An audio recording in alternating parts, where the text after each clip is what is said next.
Boa tarde a todos, que todo mundo esteja na paz de Cristo e vamos orar agora, né, Senhor? Senhor Jesus Cristo, que o Senhor possa estar abençoando cada um de nós aqui presentes, Senhor, que o Senhor possa estar abençoando essa tarde, que o Senhor possa estar, que nós possamos estar sentindo a Tua presença nesse momento, Senhor, e que o Senhor possa abençoar as palavras que eu vou falar agora, que isso seja da Tua vontade e não a vontade do homem, Senhor, que essas palavras possam estar tocando o coração de cada um de nós, Senhor. Eu te peço, te agradecer. Em nome do Senhor Jesus Cristo. Amém. Bom, hoje o título que eu vou falar é sobre Deus em primeiro lugar. Bom, gostaria de aproveitar o gancho que esse ano foi o ano das Olimpíadas, né? Que apesar dos jogos das Olimpíadas já terem acabado, que já faz um tempo, né? Mas gostaria de falar um pouco sobre algo relacionado sobre a Olimpíada, né? Vou falar um pouco sobre o filme do ano de 1981, que se chama Carruagem de Fogo, né? Os mais antigos devem conhecer esse filme, né? Esse filme foi baseado numa história real que fala das Olimpíadas que acontecem em Paris em 1924, né? E nesse filme ele fala sobre dois atletas, um se chamava Eric Liddell, que era um missionário escocês que encarava a corrida como uma maneira de glorificar a Deus, antes de viajar para a China como missionário, né? Ele era um atleta famoso, né? Conhecido como o escocês voador nas provas dos 100 metros, né? Ele era extremamente religioso e ortodoxo, né? Bom, para quem não sabe, a Igreja Ortodoxa é considerado uma igreja cristã, mas com uma doutrina de uma igreja católica, né? E essa igreja possui, assim, uma doutrina, assim, mais rígidas, né? Então, os ortodoxos, eles não exercem suas atividades no sétimo dia, né? Que é o domingo, porque esse dia é um dia santo, né? Como está lá no Êxodo 20:10, né? Fala assim, mas o sétimo dia é o sábado do Senhor teu Deus. Não farás nenhumas obras, nem tu, nem teu filho, nem tua filha, nem o teu servo, nem a tua serva, nem o teu animal, nem teu estrangeiro que está dentro das tuas portas, né? E esse atleta acredita que o próprio Deus, né, concedeu a ele o dom da velocidade, né? Então ele deveria utilizar desse dom vencendo em nome de Deus, utilizando a sua mensagem de prestígios para servir de exemplo para a sua comunidade, né?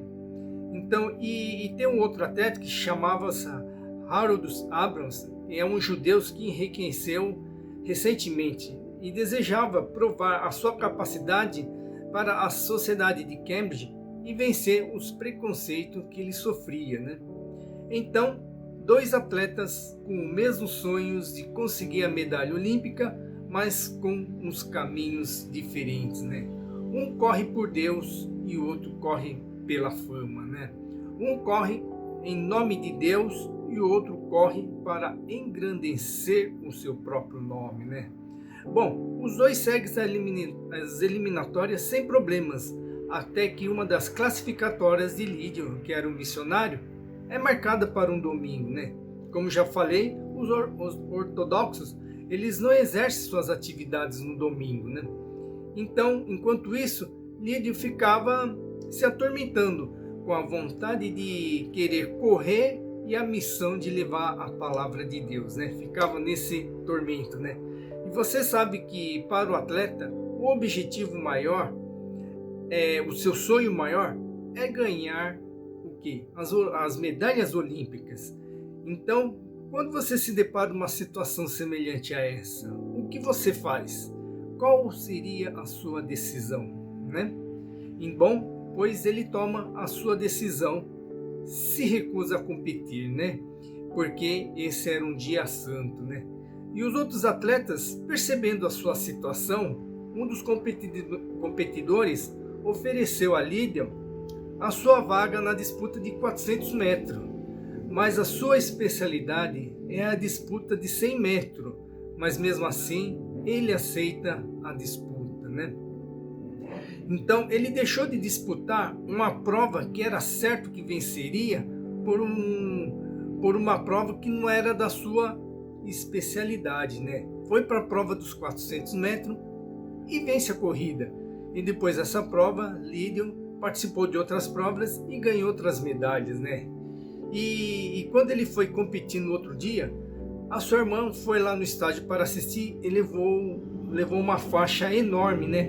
Com a seguinte frase, né? Deus honra aquele que o honra, né? E foi por isso que ele ganhou várias outras medalhas, né?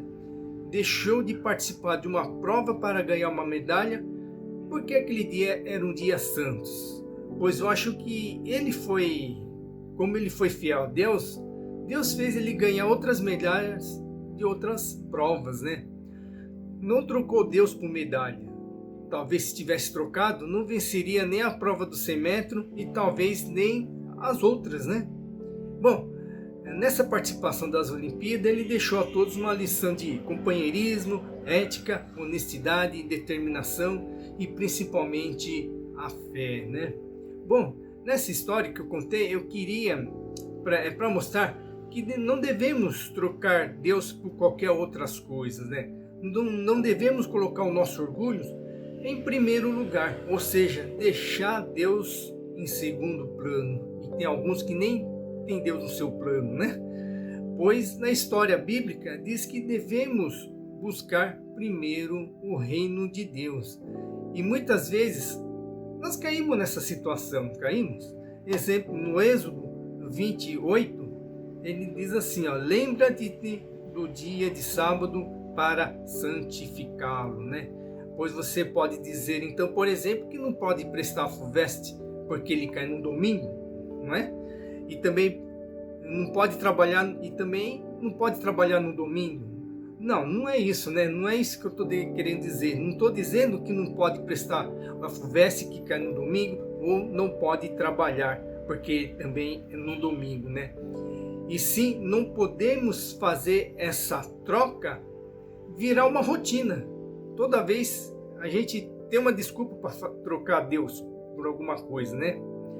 Porque desculpas para não vir ao culto de domingo é que não falta, né?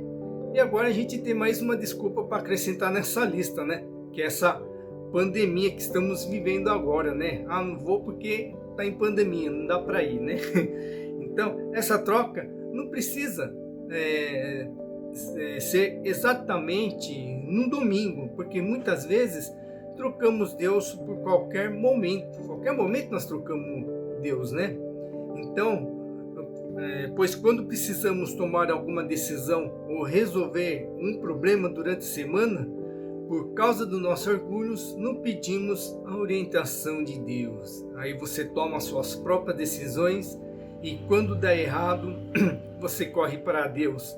Ou melhor, reclama para Deus. Oh Deus, por que está dando errado, né, Senhor? Aí Deus responde, porque você não perguntou para mim, né? Certo?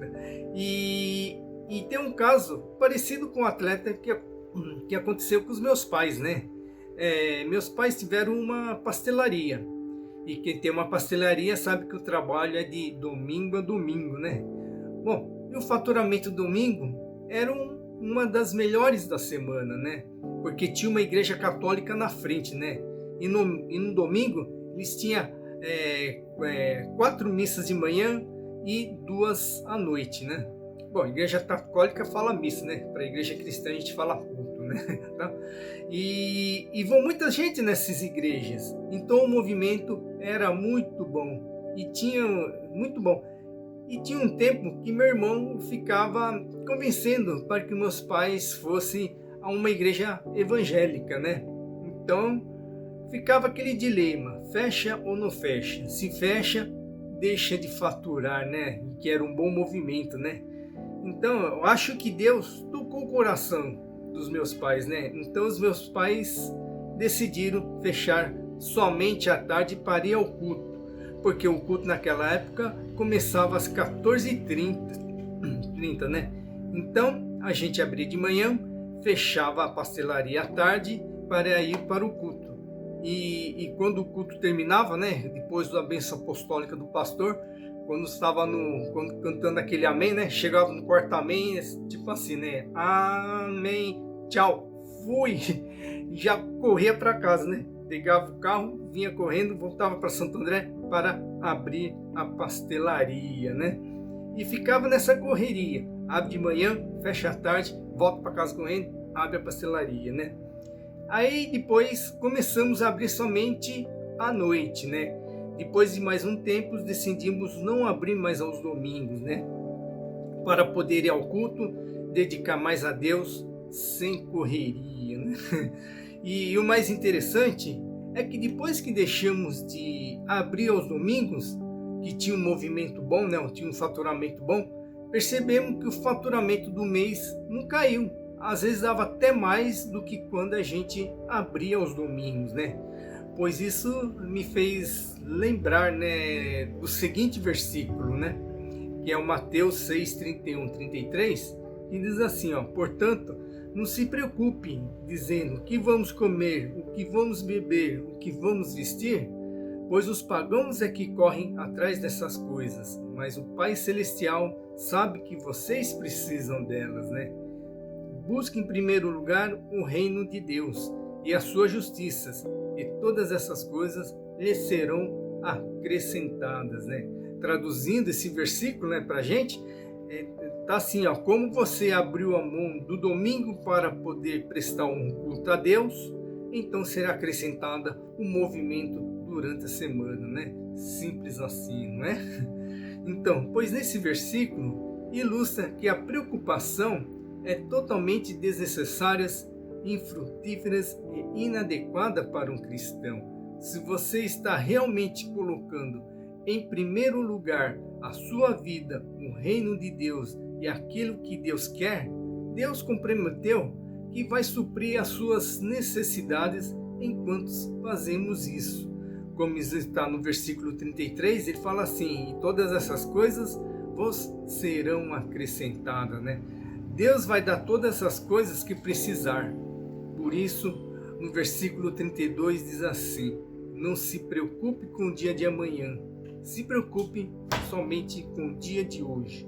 Amanhã será um outro dia. Amém? Que todos tenham um bom domingo e uma semana super abençoada, né? Obrigado.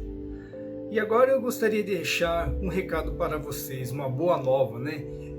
A nossa igreja vai começar a ter um culto presencial, que seria a partir de dezembro, no dia 5 de dezembro, que é o primeiro domingo, né? Então, e o horário também vai mudar. O nosso culto vai ter o início às 16 horas, né? Tá bom? Então, marque na sua agenda, né? Esperamos que todos compareçam, né? Obrigado.